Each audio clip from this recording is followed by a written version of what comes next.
Sino po naniniwala isang araw, alaala na lang ang payo ng mga magulang mo sa'yo?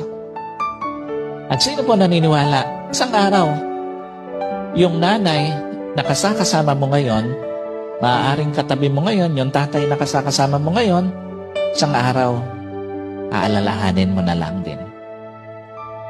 Hindi kayo forever na magkasama.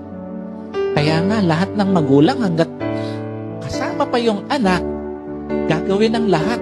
Ipapayo lahat ng mabuti, paaalalahanan ng anak kasi alam niya, isang araw, iiwan niya yung kanyang mga anak. Isang araw, hindi lang payo ng mga magulang mo ang magiging alaala. Kahit magulang mo isang araw, magiging alaala na lang sa buhay mo. Kaya nga napakapalad mo kung may magulang ka pa.